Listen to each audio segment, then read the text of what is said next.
ప్రస్తుతం ప్రపంచవ్యాప్తంగా ఎలక్ట్రిక్ వాహనాలకు డిమాండ్ పెరుగుతోంది. ప్రపంచ ఎలక్ట్రిక్ వాహన మార్కెట్లో అగ్రగామిగా ఉన్న BYD వరుసగా కొత్త మోడళ్లను విడుదల చేస్తూ తన శ్రేణిని విస్తరించుకుంటుంది. తాజాగా విడుదలైన E7 మిడ్ సైజ్ సెడాన్ తన స్పెషల్ ఫీచర్స్ తో వార్తల్లో నిలిచింది. BYD విడుదల చేసిన చిత్రాలు సీల్ సెడాన్ డిజైన్ మాదిరిగానే ఉన్నాయి. ఇది మన దేశ మార్కెట్ లో కూడా ఎలక్ట్రిక్ ఆప్షన్ గా నిలుస్తుంది. E7 sedan exterior design seal sedan వంటి ఓషన్ డిజైన్ లాంగ్వేజ్ ను తీసుకుంది. అయితే ఇది తక్కువ ధర కలిగిన వెహికల్ గా విక్రయించబడుతుంది భావిస్తున్నారు. సీల్ కార్ లో ఉన్న ఫ్లడ్ డోర్ హ్యాండిల్స్ కు భిన్నంగా E7 సాధారణ డోర్ హ్యాండిల్స్ ను కలిగి ఉంది. అంతేకాకుండా ధరను తగ్గించడానికి స్టీల్ వీల్స్ అందించింది. ఇది 19 inch dual tone allied wheels కలిగి ఉన్న సీల్ తో స్పష్టమైన వ్యత్యాసాన్ని చూపుతుంది. ఈ డిజైన్ తత్వం E7 ని చాలా తక్కువ ధరలో అందుబాటులో ఉండే ఎలక్ట్రిక్ డ్రైవ్ ఎక్స్పీరియన్స్ ను అందించే కారుగా నిలబెడుతుంది. E7 సెడాన్ కారు ప్రత్యేకత దాని ఫీచర్ల జాబితాలో స్పష్టంగా కనిపిస్తుంది. తక్కువ ధర కలిగిన కార్లను కోరుకునే వినియోగదారుల కోసం ఇది అనేక ఆప్షన్లను అందిస్తుంది. సింగిల్ పేస్ సన్ రూఫ్ ను ఎంచుకునే అవకాశం నుంచి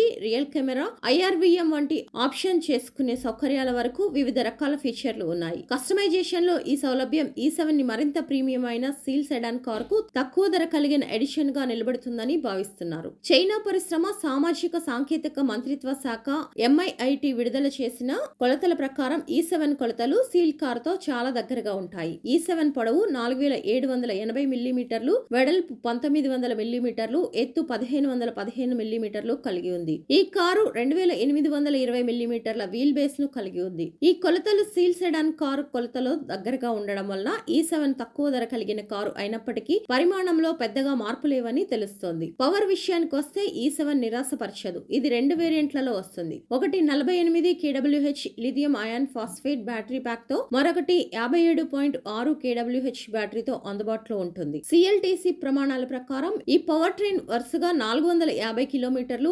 520 కిలోమీటర్ల వరకు రేంజ్ ని అందిస్తాయని కంపెనీ చెబుతోంది. తక్కువ ధరలో ఈ కారును స్థానం పొందినప్పటికీ 100 kW ఎలక్ట్రిక్ మోటార్ తో 150 కిలోమీటర్ల గరిష్ట వేగంతో ప్రయాణించగలదు. E7 సెడాన్ విజువల్, టెక్నికల్ స్పెసిఫికేషన్లు ఎక్కువ మంది వినియోగదారులకు కావాల్సిన ప్రాధాన్యతలను అందిస్తాయి. ఇది టాక్సీ సర్వీస్ లేదా రైడ్ హెయిలింగ్ ప్లాట్ఫామ్ల వంటి రంగాలకు టార్గెట్ గా చేసుకుంటుంది. ఈ విధంగా గతంలో E2 hatch back, E3 sedan లో కల్పించిన ప్రణాళికలు కలిగి ఉంది. ఈ రెండు కార్లు చైనాలో నిర్మించబడ్డాయి. E7 భారతీయ మార్కెట్ లోకి ప్రవేశించి EMAX 7 ఎలక్ట్రిక్ MPV కారు స్థానాన్ని భర్తీ చేస్తుందా అనేది ప్రశ్నార్థకంగానే ఉంది. అయితే దాని రాక ఎలక్ట్రిక్ వాహనాల అందుబాటును గణనీయంగా ప్రభావితం చేస్తుంది.